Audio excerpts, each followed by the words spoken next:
मराठा आरक्षण से जुड़ी हुई मराठा आरक्षण आंदोलन से जुड़ी यह खबर सीएम फडणवीस की दोनों डिप्टी सीएम के साथ बैठक हुई है और बैठक में महाराष्ट्र सरकार के कई मंत्री मौजूद रहे हैं। ये बड़ी खबर निकलकर सामने आ रही है। इस बैठक में महाराष्ट्र सरकार के कई मंत्री जो हैं वो भी मौजूद रहे हैं और महाराष्ट्र के मुख्यमंत्री देवेंद्र फडणवीस ने महाराष्ट्र के दोनों डिप्टी सीएम के साथ बैठक की है।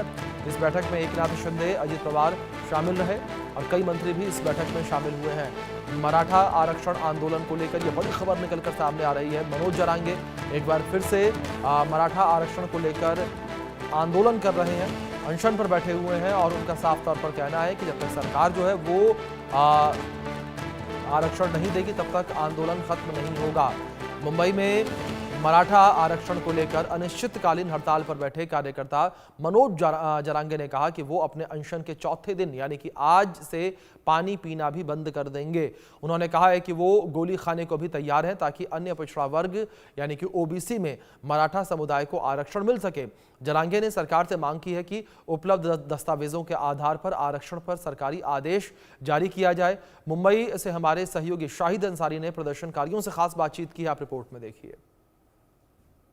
मराठा आरक्षण को लेकर मुंबई और मुंबई के आसपास के इलाकों का कुछ ऐसा ही हाल है। जब प्रदर्शनकारी जो है वो बड़ी तादाद में 5000 की तादाद दी गई थी, लेकिन प्रदर्शनकारियों की जो तादाद है 50,000 से भी ज्यादा निकली, क्योंकि जो 5000 है वो तो महज मुंबई के एक ही इलाके से आ सकते हैं। और आप देखकर अंदाजा लगाइए हर तरफ कि गाड़ियां ही गाड़ियां प्रदर्शनकारियों की नजर आ रही है। और इसी तरह से मुंबई के तकरीबन 15 से 20 किलोमीटर तक कमोबेश यही हाल है।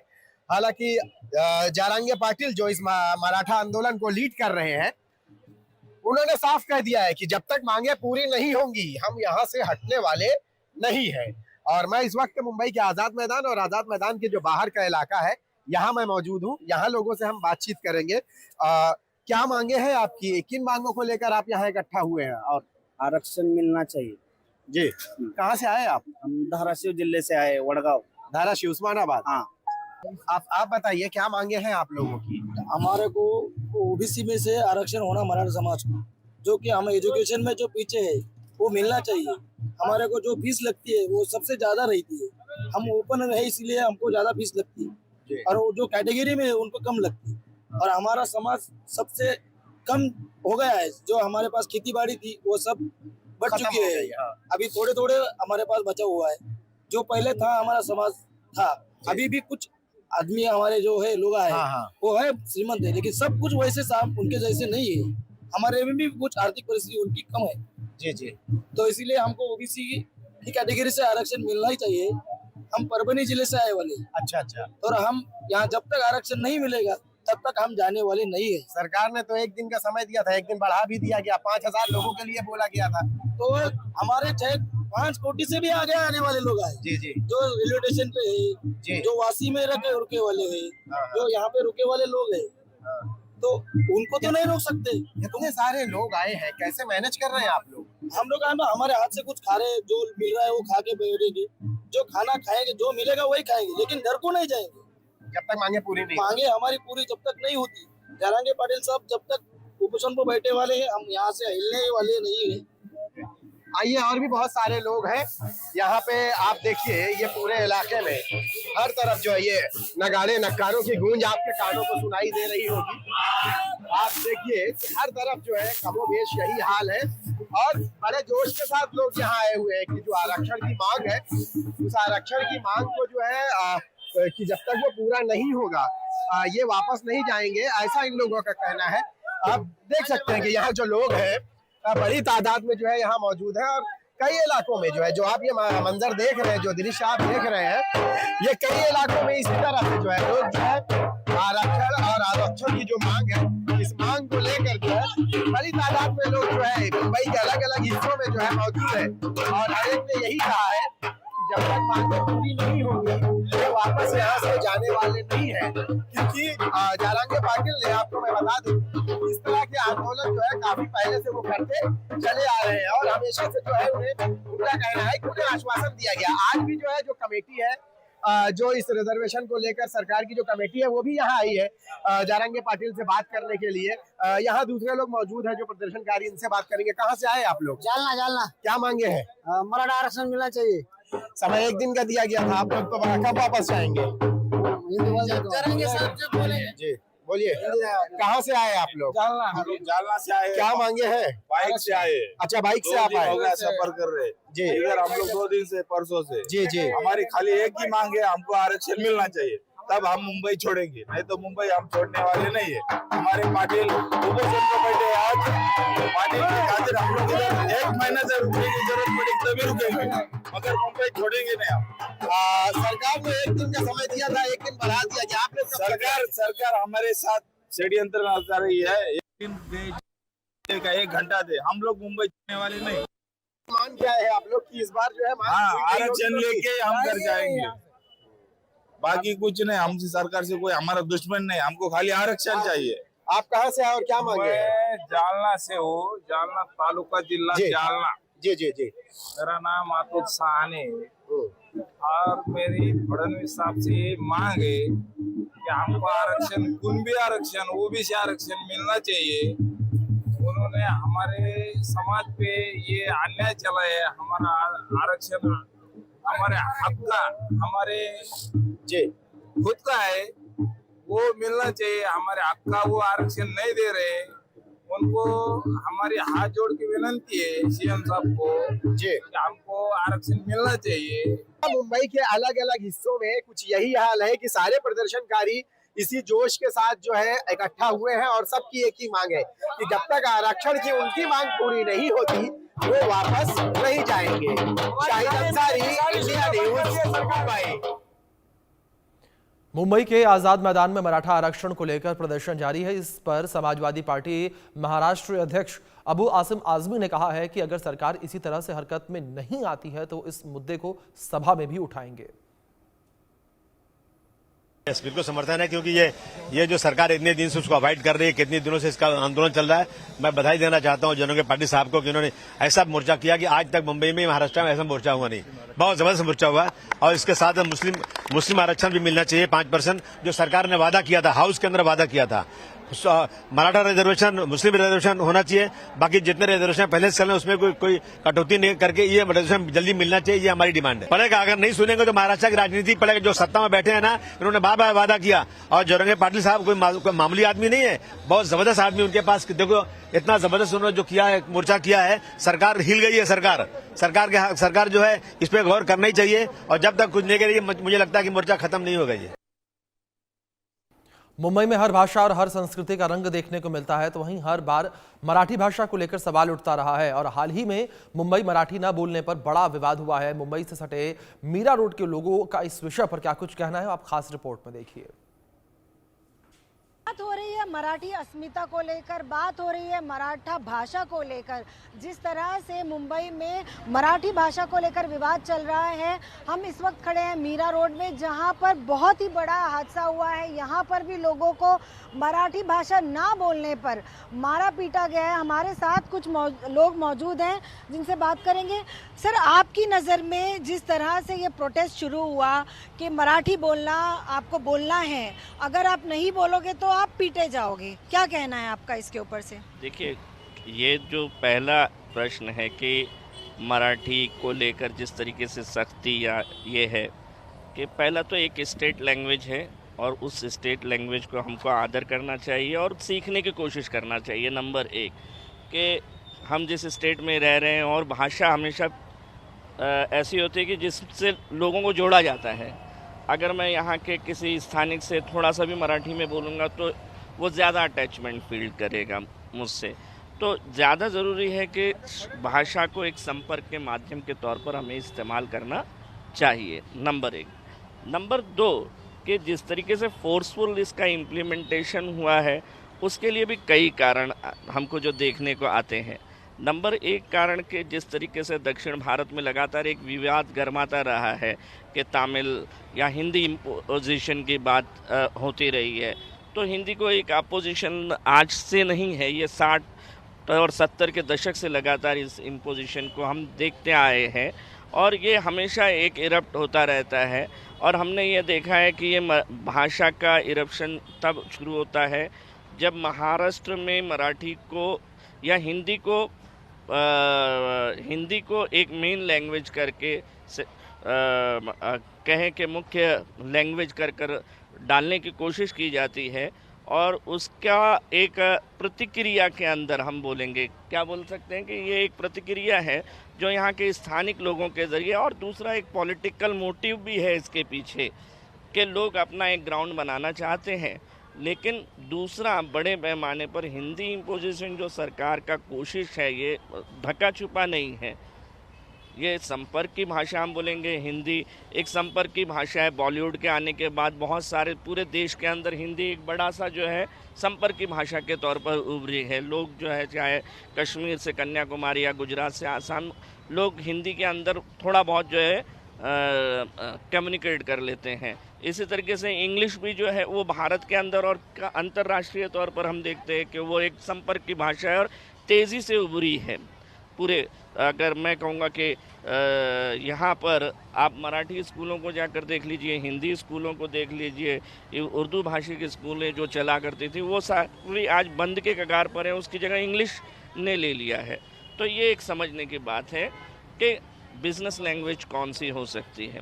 तो यहाँ पर हम मराठी भाषा को लेकर जो फोर्स आया, यानी जिस तरीके से ये नहीं होना चाहिए, नंबर एक कि जिस तरीके से इसको यानी मारेंगे वाला कल्चर हर जगह ही गलत है। अगर नहीं मारेंगे तो अपनी जो लैंग्वेज है उसको फिर कैसे इम्पोज किया जाए? आपकी नज़र में उसका क्या प्रावधान है? मैंने बताया ना कि लैंग्वेज एक संपर्क की भाषा है, और संपर्क की भाषा के तौर पर आप मराठी सीखने के कितने अच्छे ज़रिए हो सकते हैं, ज़रिए क्या क्या हो सकते हैं जिससे लोग मराठी की तरफ अट्रैक्ट हों, हाँ, मराठी की तरफ या मराठी सीखने को शुरू करें। आप इम्पोजिशन के अंदर जाएंगे।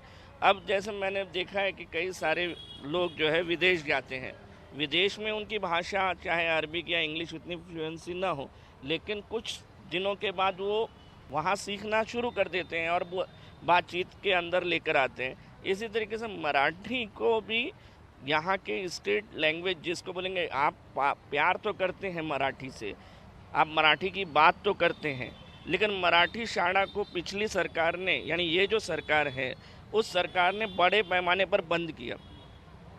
तो ये क्या मराठी लैंग्वेज से प्यार है क्या? मराठी लैंग्वेज निकलना और मराठी भाषा में बात करना ये इसी समय में क्यों? आपके हिसाब से ये पहले भी हो सकता था या आगे आने वाले समय में भी हो सकता था? तो अभी ये जो मुद्दा गरमाया है इसके ऊपर से क्या कहेंगे? देखिए, ये जो है एक, मुझे तो एक पॉलिटिकल मुद्दा लगता है। जिसकी ज़मीन खसक गई है, लोग ज़मीन तलाश करने की कोशिश कर रहे हैं। दूसरा, अगर काम ही करना था, आपको मराठी भाषी के लिए काम करना था, तो इनके स्कूल कॉलेज बंद नहीं करने चाहिए थे। आज जो तेज़ी से बंद हुए स्कूल, मराठी भाषी जो स्कूल बंद हुए हैं, तो उसके ऊपर मेहनत करनी चाहिए थी, ना कि जो है वो लोगों को मार करके ज़बरदस्ती। तुम उसको एक साँचे में डालना चाहिए था तुमने, उसके ऊपर मेहनत करनी चाहिए थी कि भाई हमारे मराठी स्कूल बंद नहीं होने चाहिए करके। उसके ऊपर अच्छे टीचर्स, उनको जो है वो अच्छी फैसिलिटीज़ देनी चाहिए थी, सारी चीज़ें, और उनको बताना चाहिए था कि भाई जो है वो ये लैंग्वेज, मराठी लैंग्वेज बुरी नहीं है, मराठी लैंग्वेज बहुत खूबसूरत है। आप बात करो, देखो हम तो महाराष्ट्र के लोग हैं, हमारी तो, हम हिंदी भी बोलते हैं तो हमारी टोन में जो है वो आयरनी होती है, मराठी लगती है, टच मालूम पड़ता है करके। तो लेकिन ये ज़बरदस्ती वाला जो हिसाब किताब है ये नहीं है, किसी को मारना झोड़ना। ये हम किसी को अपना सामान जो है वो मार झोड़ करके नहीं बेच सकते, उसको प्यार से बेच सकते। तो हमारी दुकान अगर हम जो है चला रहे हैं तो हम जो है वो प्यार मोहब्बत से ही चला सकते हैं। हमारे यहाँ कोई ग्राहक आता है तो हम किसी को अगर मराठी भाषा जो है वो समझाना है, उनको बताना है कि भाई ये सीखना चाहिए आपको करके, तो उनको प्यार मोहब्बत से समझा सकते हैं। दूसरा, हमारी गवर्नमेंट्स को और हमारे लोगों को जो है वो, जो लोग कर रहे हैं, उनको मेहनत इस पर करनी चाहिए कि जो है वो हमारे स्कूल कॉलेज में जो है वो इसको जो है वो इसकी मेहनत करनी चाहिए करके। और मेहनत स्कूल कॉलेज के अलावा भी तो बहुत सारे क्षेत्र हैं जहाँ पर मराठी जो है वो पनप नहीं पाए, और भी आगे, उसके आगे भी चीज़ें हैं। जैसे गवर्नमेंट के ऑफिसेस वगैरह में जो है वो मराठी बोली जाती है, मराठी में व्यवहार होता है, सारी चीज़ें होती है। तो हम असल मुद्दे पे जाना चाहिए कि भाई ये कहाँ से सारा लोग ख़त्म हो रहे। आप पूरा बॉम्बे देख लो तुम, बॉम्बे से पूरे लोग जो है वो मराठी लोग जो है वो फ्लाइन करके जो है वो आगे की तरफ चले जा रहे हैं सब। सर, ये गवर्नमेंट को ध्यान देने की चीज़ है, काम इसके ऊपर करनी चाहिए कि हमारे लोग यहाँ से क्यों चले जा रहे हैं, फ्लाइन करके क्यों जा रहे हैं, उनको रोज़गार क्यों नहीं मिल रहा उनको यहाँ पे। हम बॉम्बे में जो है वो लोग यहाँ रोज़गार कर रहे हैं, और यहाँ तो अलग अलग भाषा के लोग हैं। हमको तो यहाँ हम तो मेज़बान हैं, यहाँ पे लोग जो है आए हुए जो है वो हमारे मेहमान हैं, तो हमको यहाँ पे बेस हमारा है यहाँ पे, तो हमको उस पर काम करना चाहिए ना। हिंदी भाषा को तीसरे नंबर पर रखने की बात कही है, मराठी पहली लैंग्वेज होनी चाहिए। आपको क्या लगता है, ये सही है? देखिए, महाराष्ट्र की जो सरकारी भाषा है जो मराठी है, तो मराठी तो होनी चाहिए, बच्चों को भी सिखाना चाहिए, हमें भी आना चाहिए। मगर ये ज़बरदस्ती लोगों पर थोपना और उनको मारना, उनको धमकाना, ये तो राजनीति है। ये तो वोट लेने का एक मुद्दा है। और ये हिंदी जो बोलते हैं, हिंदी भी राजभाषा है। अगर हिंदी कोई बोलता है तो उसको तुम अपमानित क्यों करते हो, उसको मारते क्यों हो? ये गलत है। राज ठाकरे और उद्धव ठाकरे एक तरह से साथ में आ रहे हैं मंच पर, ये कहीं उसके पीछे की आप जो कह रहे थे कि ये राजनीतिक मुद्दा है, ये अभी आने वाले चुनाव में उसका माइलेज मिल सकता है? देखिए, चुनाव के समीकरण तो हर तरफ बनते ही है कि लगातार कोशिशें होती है कि लोगों को एक पटल पर लेकर आया जाए। जैसे मराठी वोट आज विभाजित हैं, वो देवेंद्र फडणवीस के पास हैं, शिवसेना के पास है, शिवसेना उद्धव के पास है। तो यानी ये जो मराठी वोटों का विभाजन है, उसको कहीं ना कहीं एक सूत्र में लेकर आना, उसको एक ये देना, क्या एक एक्सिस देना जिस पर सभी मराठी वोट जो है वो एक साथ आए और ये प्रेजेंट सरकार के खिलाफ उसका एक इस्तेमाल हो सके। ये एक जो सरकार के खिलाफ हो सके, लेकिन फिर इसका माइलेज मिलेगा, उनको लगता है आपको फायदा पहुंचेगा? देखिए, माइलेज तो मिलने वाली बात, यानी लोगों के बीच में ये एक्सेप्टेड कितना है, खास करके नॉन मराठी नहीं, मराठी स्पीकिंग लोगों के बीच में कितना एक्सेप्ट किया जाता है इस फार्मूला को, मेन वो है। जैसे आज हम बोलेंगे कि भारत के अंदर एक बड़ी पॉलिटिक्स है, नफरत की पॉलिटिक्स, बराबर है। ये भी एक नफरत की पॉलिटिक्स का ही एक हिस्सा है। जहाँ हिंदू मुस्लिम में ऐसा डिवीज़न चल रहा है जो काफ़ी फल फूल रहा है, वहाँ मराठी नॉन मराठी का एक दूसरा विवाद है।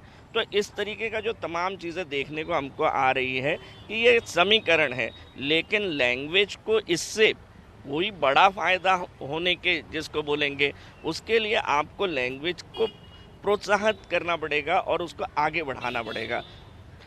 खास करके मराठी लैंग्वेज को लेकर के यहाँ पर जो ये क्रिएट की गई है, और लोगों को, आम लोग मार कौन खा रहा है भाई? वो पानी पूरी बेचने वाला आम आदमी मार खा रहा है, वो खोचे पर धंधा लगाने वाला आम आदमी मार खा रहा है।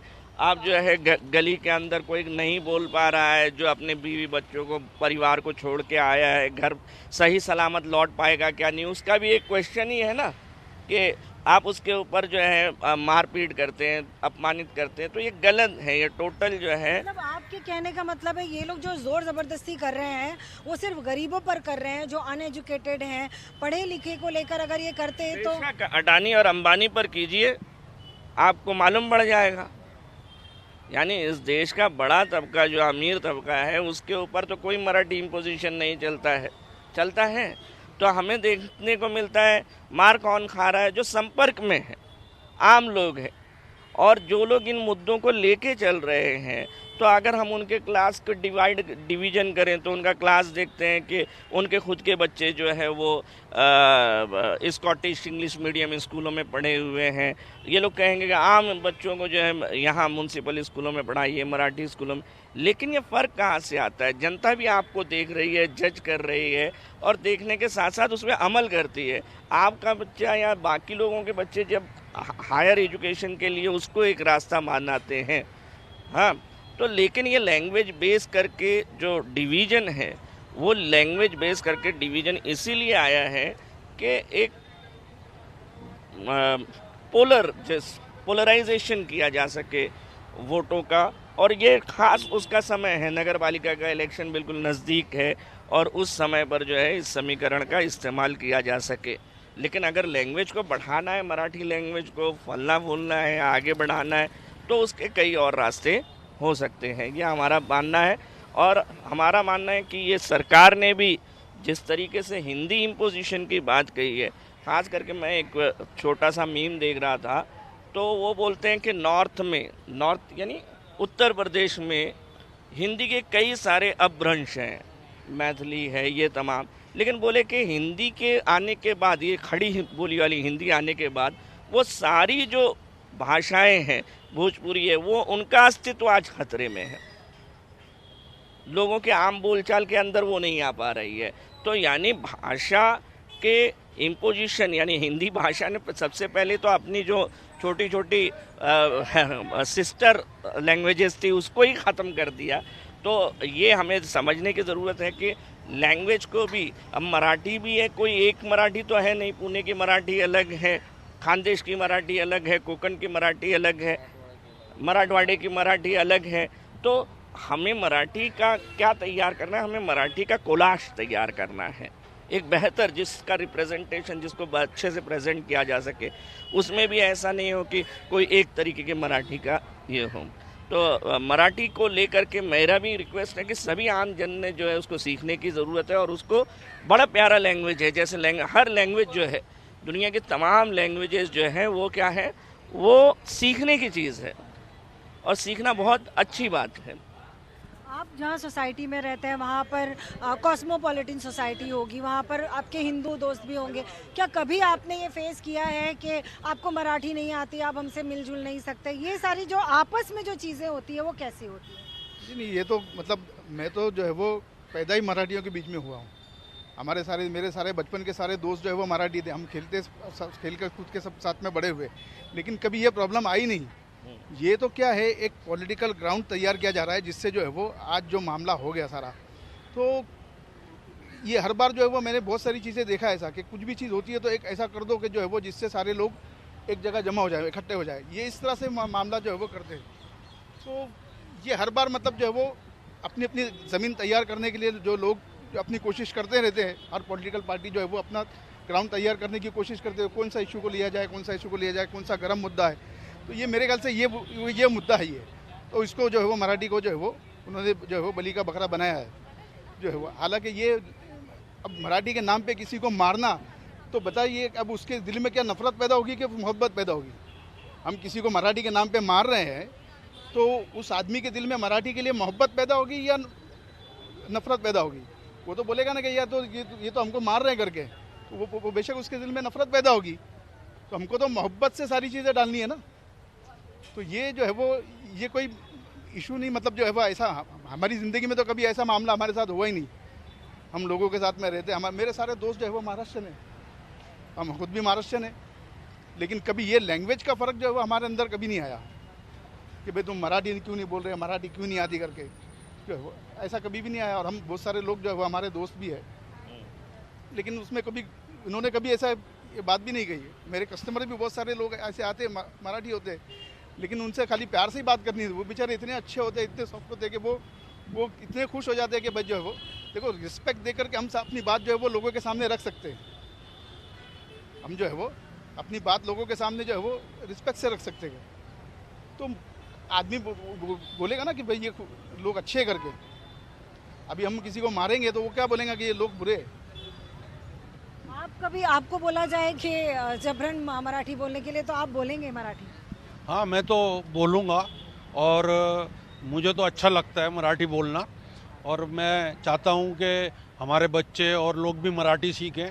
लेकिन ये वोटों की राजनीति नहीं होना चाहिए कि अभी इलेक्शन आ रहा तो मार के किसी को ज़बरदस्ती उसको अपनी तरफ करके कि भाई तुम मराठी सीखो। ये तो वोटों की राजनीति हो गई, ये गलत है। किसी को मार के उसको ज़बरदस्ती मराठी सिखाना वो बिल्कुल गलत है।